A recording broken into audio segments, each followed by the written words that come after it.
Kasome. Speaker, Parliament ate state legislature ate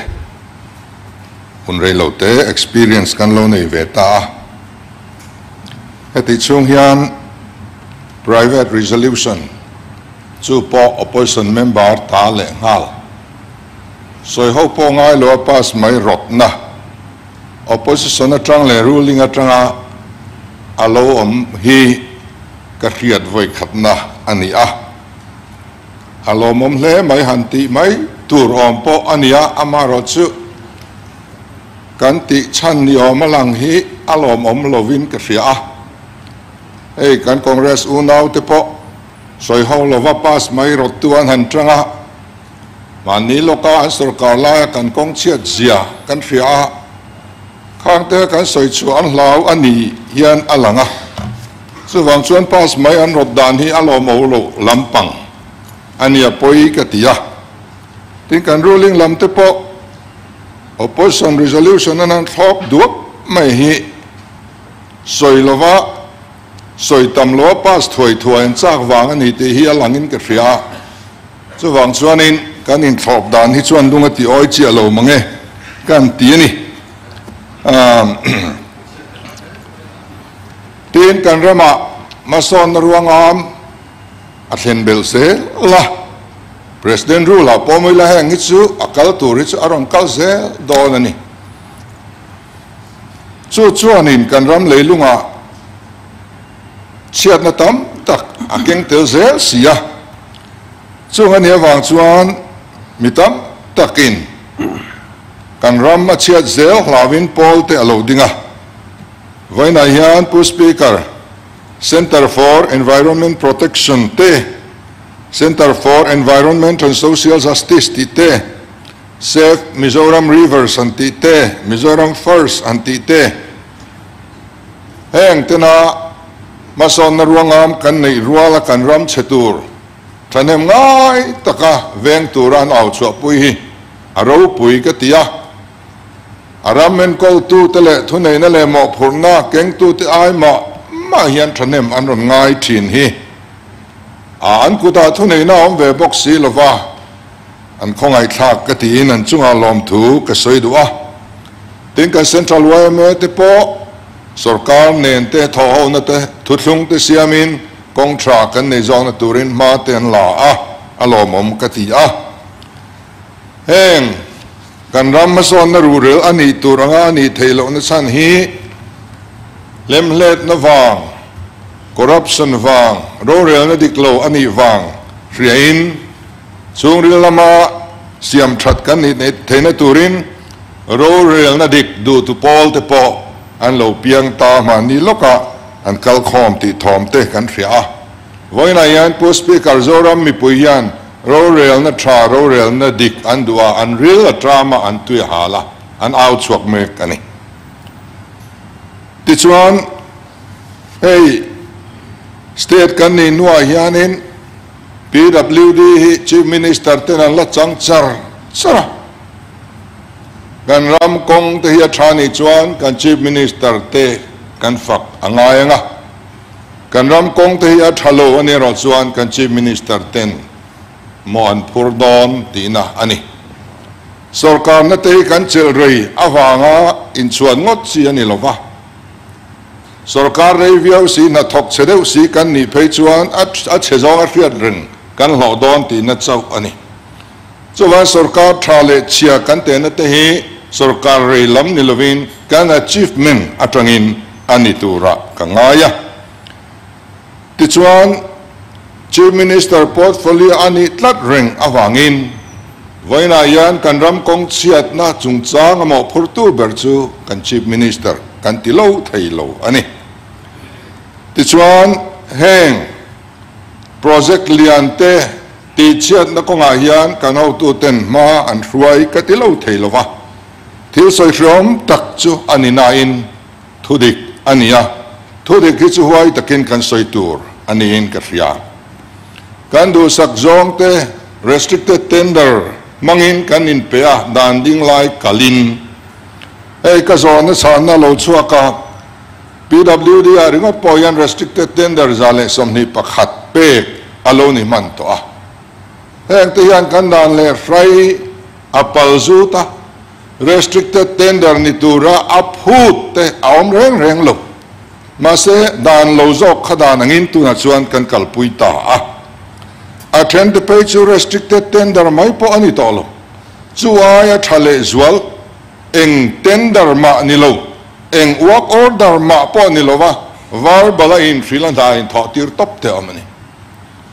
lempu airport te po tuwe mo chuan var balin a thok to pa april tha September tha work order po ni lo notice to proceed ti adong mai ni work order pa ngai po ni lo khati mai khan dan le frai hi kan pal zut na salutuka heng hi sum siam na kan man awangin kan ram kan ti cheme ka kan sum kan khoral me ka ti chuan abil la thei theya antranga mi pakhat bil lak zat kan fria social media adar chuaya ani la in abil ale lan thina mi tam tak te bil atan thep thruap lai le mi tan an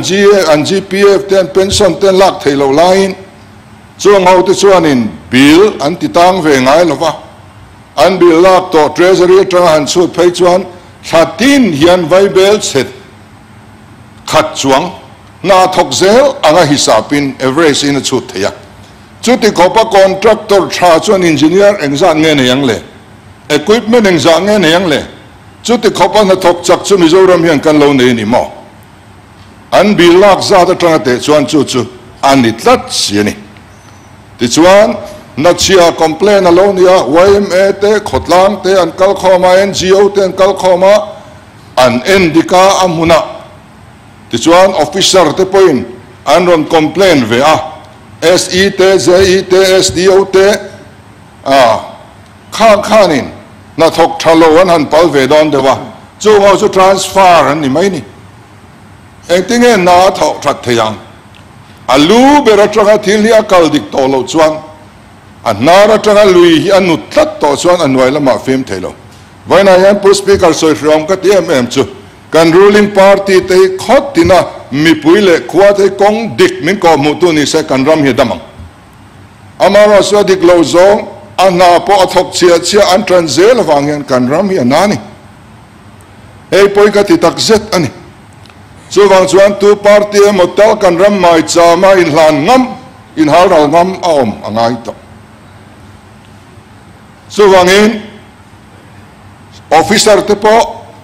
tu te mo ho tu te du sak zong contractor so nek ngam lova an han nek de chuan transfer an ni mai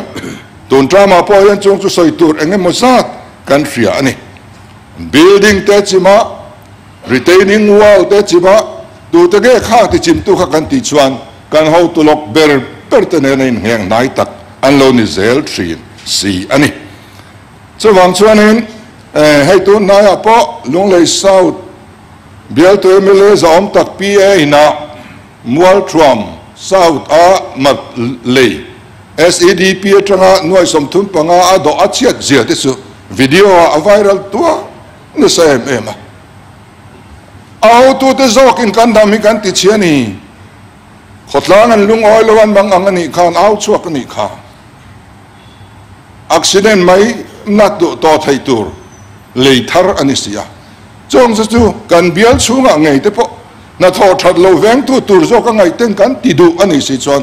kan ram hi ang tin nge mo adamang le apoi ka tian hei alung chia thak ka ti ten kan ho tu apiang tena thu buai an nei zia mai te voina kan house leader ngei poina cash an nei le ta PWD na tho chung chang cash an nei chole ta te hi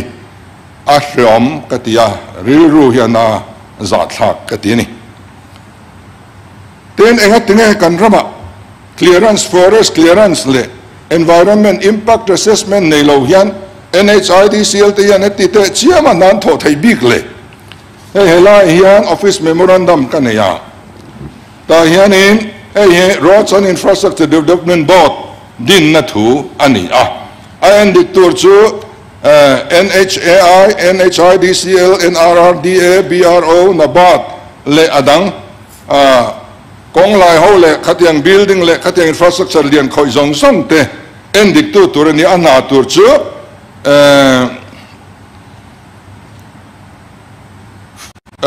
all such development and construction works pertaining to roads and highways shall henceforth be inspected,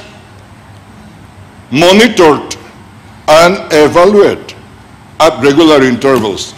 by Roads and Infrastructure Development Board. Country Minister hi chairman ani.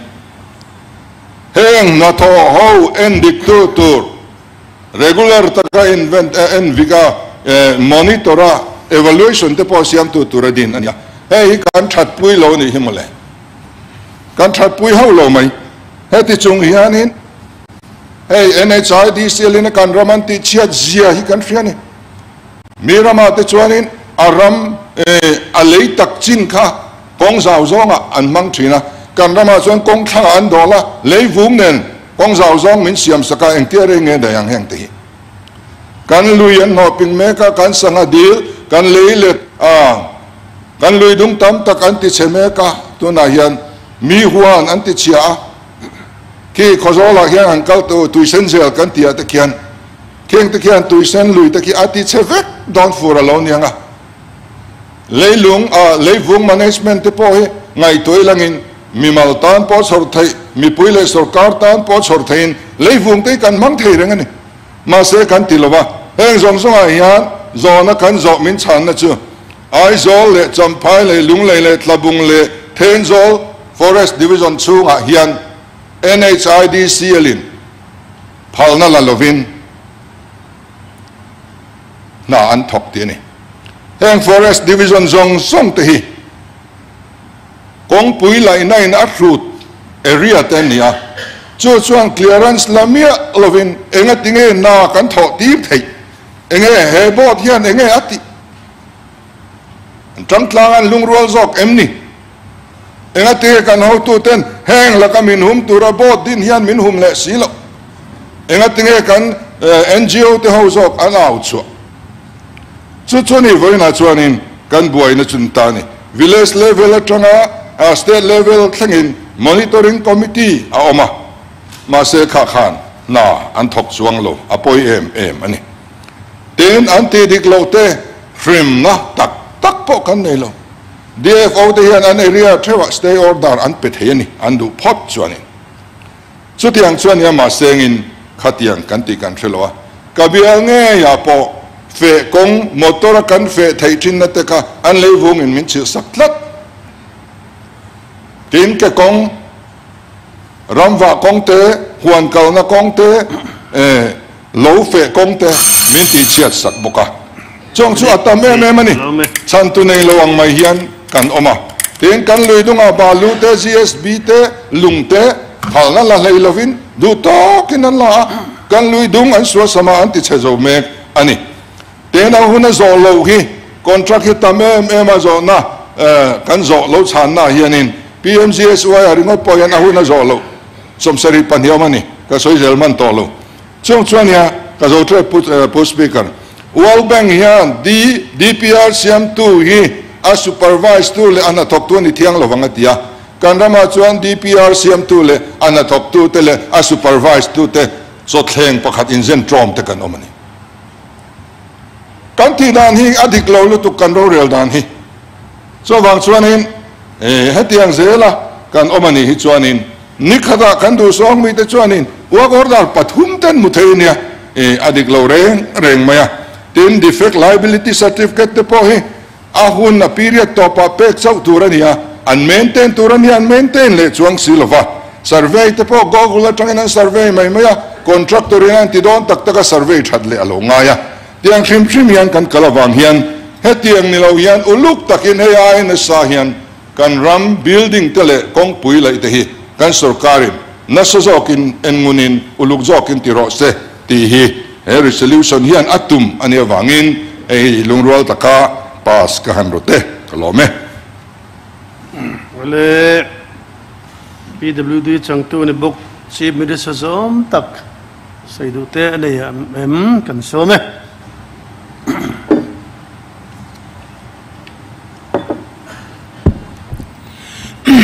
bu speaker kalome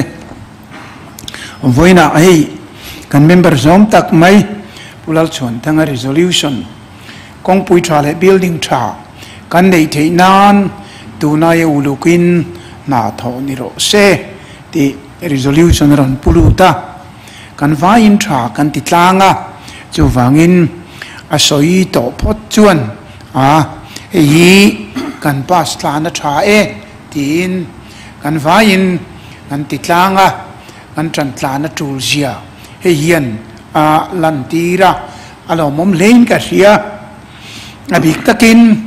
PWD minister anga na kanan thoa amo po kan la juala kan member Zom tak tak tin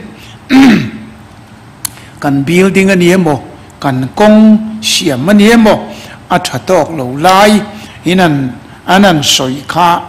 adik lutuk maya aina sapo khala tiu mayang ti po karinga chu wangin kan vai tran tlana tul sia he hausina kan resolve fa ma kan lakhi atul tak takani amar chu thil pakhat kan riat sa to kan riat tlan thoma ni se han soinon ka du chu kawngpui tha yi hetia an in developer an pian chho hian ram thar state thar UT thar an yemo aram aron upatang vezel hian kong tha te building tha te khang kha fin nain anron muwa mi puitin thil tha andu na nen alo kal kopa aron evolve aron inherit chuak ve thina chu chu akal pungani ti kan thria ke ni po kan rama ngei po kan mu chu district council lai te chuan na ten thokina ke po pu speaker lung cher le lung rem hian district council period khan kain lo fatam ve khopa lung hetia kanan rem kan ti dan chu cement mortar cement char ang taka lantir tur khan amar chu mat mortar chir dia khan kanan rem nan ta a in kar kha cement kan juta abel thatnan karandi po hi alo tok lova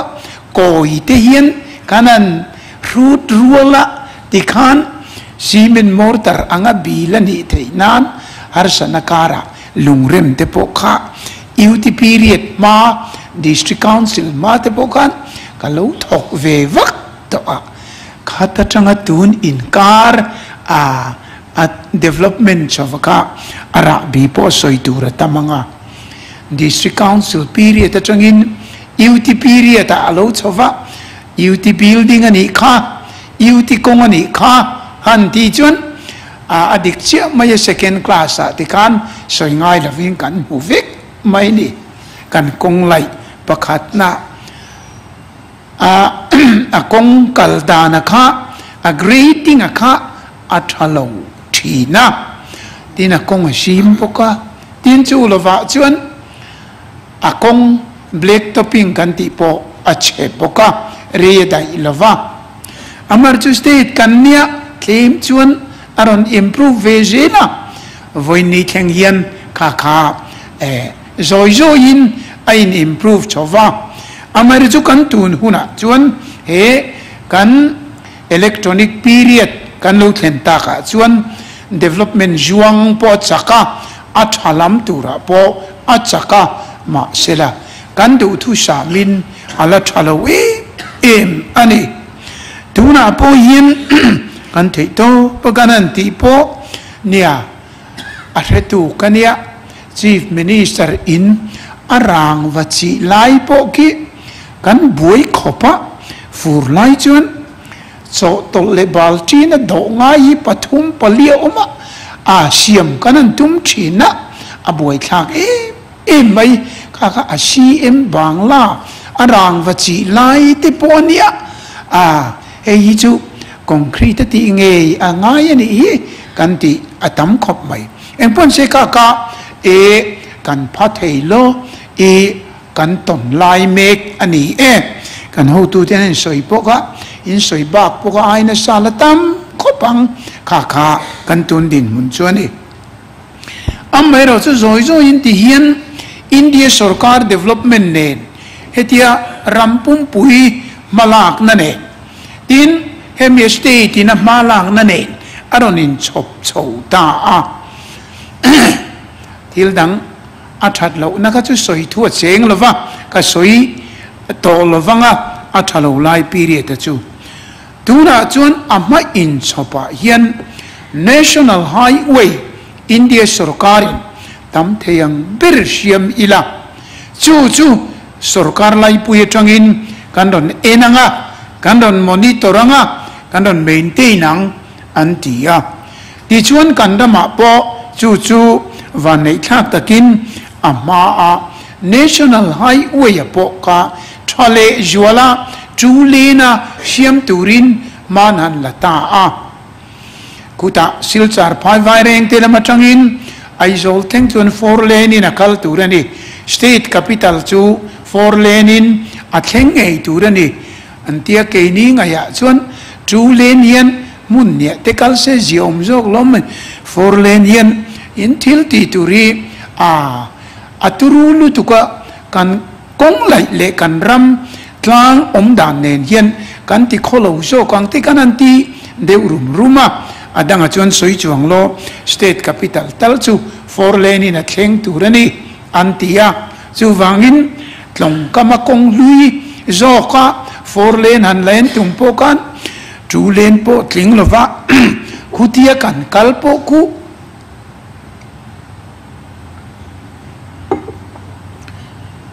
kan tin lova athang loka luinia atol lekin achuka in khuapa kan buini chia 4 lane in han lai te reng ule chuan chu ven hi chu kan oi lo achaka ram green area zo ka du to ka 4 lane lai theina luita na lo lutuk lova ometin kan juk norati chuan an rem tia chong kama kong luya lai lovin 4 lane turpo kan nor chuak theita ania ti chuan ai zol theng in 4 lane in a lo kalanga chu National Highway chuan ai zol atangin heta tanga mun dangan kalna po ai zol atangin lungle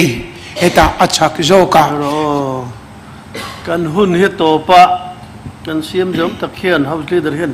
sojo lo se kan tiem le sojo le nia atoi thenga pushpi kan hanti po kan tumanga ti chuan lung lei khi mi englo siling tlang dunga ai mi kong pui pa nga ya so ta 2 lane in tui pang chunin solama National Highway ka an tlang phei pup dona tuna chuan akal ta tin siling atangin champhai lam chunin chu 2 lane National Highway pui chu kian lai mupa kan ria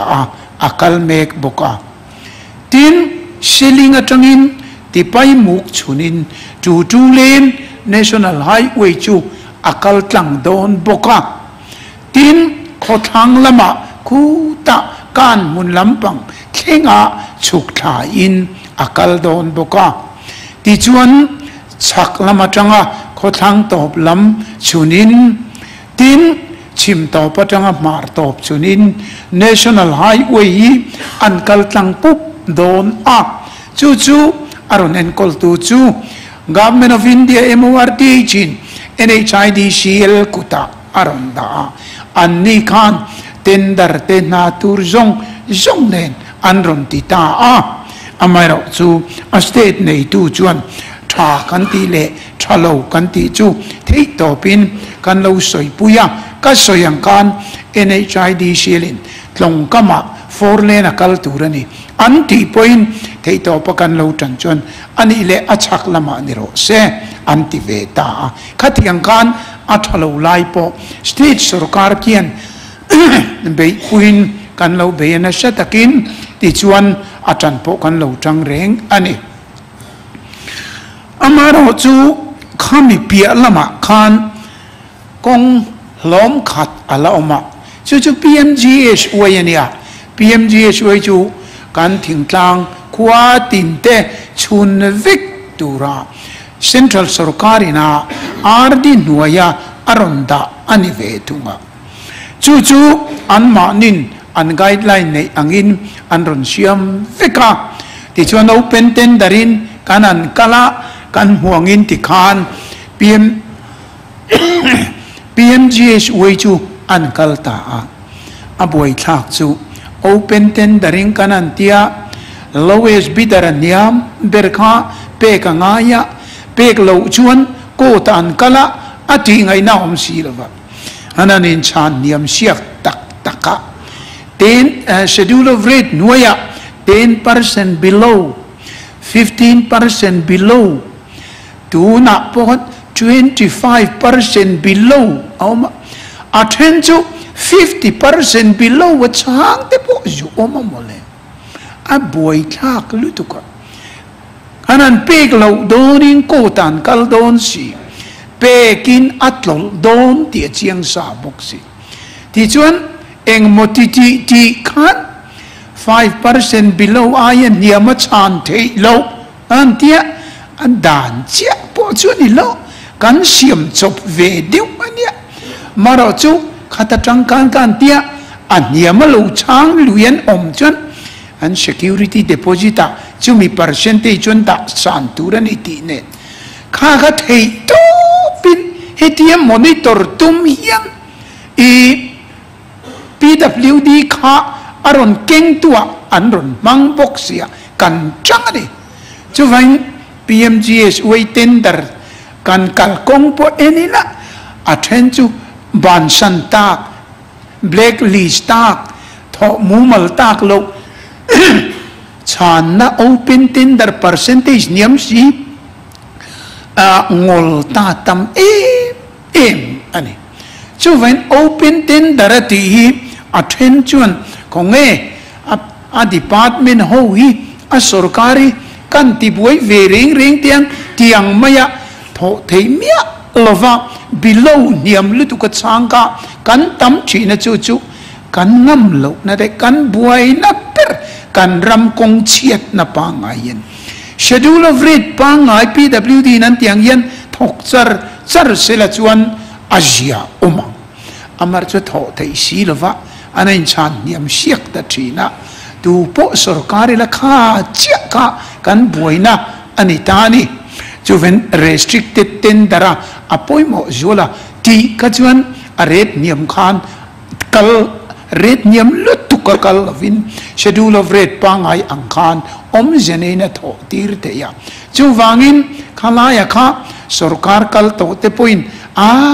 engangin restrict le thinan ti point ngoro na tha kan du chon akong tanga ngang lo kan open chon he hiania anin ti siak na kara yan kan boyani anti china kha restrict po atam na ania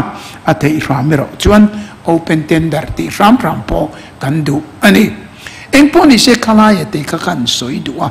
kan duwa chu kong cha kan duwa sangson local aya sanga tho tir theini lo sangson local ang chintal kachuan thok sela khami niam fe tho tuman na du wanga hanin tan siak na yan kan ramati chena salutuka chu kan luhai na berpo ani ainga po ni se tuna chuan kan control na pia lama NHIDC in national highway puan antia anti chiat kan environment anti chiat na hei chuan na sangot mai kan phek chana ngayani forest department nen PWD nen khotlang throi tu te nen sarkar nen NGO nen ti taka kan environment an ti chet nei chu ma kan la ka ngaya kan transil po angaya ni ti lova an na pa ngaya nan tia chuan kem chuan a veng tu po an ma ni lama monitor tu an ron in siam boka azia deuh to kan tun ma kong siam ai chuan azia po zia ma sela du thua sam lo lai la tam kop mai hetai ro chuan sarkar point PWD le kan NGO te po tho ho da ni ngai tuang utin in siam rem na in rim na te po nein ma kan la hial ania atul zia kan du zia chu atakin alang ani chu wangin ti ho zel ila VC tenen po NGO tenen po kotang ruai tu tenen po he siam chele don ni tina an na to mukan ron report vat sena engatinge kan ti tan te nan kan vai chan chu angai tak taka chu wangin hilaya resolution local po kawngpui chate building chate kan nei theina turin thei to pin chan na sale zuala uluk le zuala na tho hi thani ti hi kan pom tanga tin adik boka pom nge tur ponia ke ni point resolution hi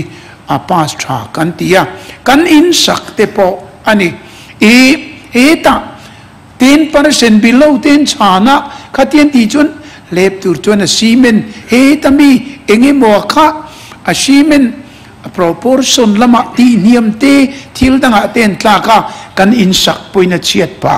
amar chu tu nai chuna tlang puin kan in sak hi avil tu ten an vil boka azia ta khop maya tun ma ai ka chuan that lama pan jela that lam pan jel tur le quality thakal tur point sarkar lam le department lam point ma kan la lak jel po kan tuma midang kan NGO tele midang po tho pui turin na satakin kan sombok ani tika kan soidua tin zulova chuan kalkonga hetia kan working period chu kan ria kum khata tharuk po ani manglova ruwa tuilo tlale jung maya a black top china pe chona boi thla khop maya chu wangin etaen concrete PCC mai athazo ke kan ram din muna chuan kan ti fowa enge motoi dewa pe chuan kar konga chuan kan ti jung maya veng chung konga po atha kan tia amaro chu kawngpui tak athilan ti don hian a boi thak na PWD na kan ti chu khoilai khokar kongai mo kanan PCC china aveng ten khami chung chu motor tlan tir lawangai sia a contractor le a khuate motor kan tlan tir amamo to ti le in tlan tir chu na rap chevik don si ti in kar thu boy kha boy thak lutuka kan duang point kan ti le thei lovani amar chu tu na yen thil pakat tun nai ka riat emi shimena khan dam doi jutela rang taka char thei chutiang cho omen tia ron na teu ite sangkatia ani khata po char thamai theye ani pe chona dar karin an soya enge ni yen chinang ukan tia chu atlim development po thui development po athat thei chon PCC kong hi diktak chon kan rama chon ruwa tui tam lutuka chon an black top thin bok ma ila a boi thak em tuyen tlinga khang zong kong sakalo mina khang kan at enge ni drain an no tuyen tling reng maya motor lien inan rapa a chiat lak lo to chun thal le nga lo chun a repair tak thei si lawa chu wangin helai hi a boi thaka tuna po hi PWD na kanen kol taka chuan kan kawngpuya lunglei kong walbeng kong hi apui ber ania adang hi chu PMGS waile kong dang hi chu an enkol athok tuina defect liability period an enkol tur period akha alani ye ti lai te oma azoto ke maning kan en ko langai kan ti chin te po oma eng po ni sela apui lian le a motor lian tan na tur ber chu central lam kuta tuna hian a oma chu chu thei to pero chuan lo pui kan tu manga kan vai kan pui chu an ngai em ani chu wangin tuna ke ni po thal tun kan la nei huna hian ni china kan member zom takten inan soyam khan thapui a motor lian pui na ra a chelo turi chu atira changa design angaya chumi chu kawngpui bi ka chuan design turin lung lei ro ta te po kan kalpuya adang ero chu tu na kan ti thei china chu a patching tal a chela yan ti reservation a theyang chin ti kha he kan thok chana kanan ti char dona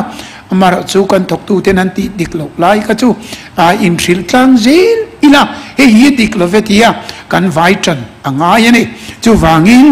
a speaker a soi sen po ani lawanga in soi moi po kan tum chuang lo amar chu mai ro chu kan son so ve jela son le jol turin chanero chula kan tuma chu wangin he resolution kawngpui chale building cha kan nei theinan uluk takin na tho ni ro seti hi tha kan ti tlang e maya chu wangin e ni lam point kan support thapa a group tinin tha kan ti tlanga he resolution hi lungrual takin pa sila tha ka ti thu karon soyani e kalome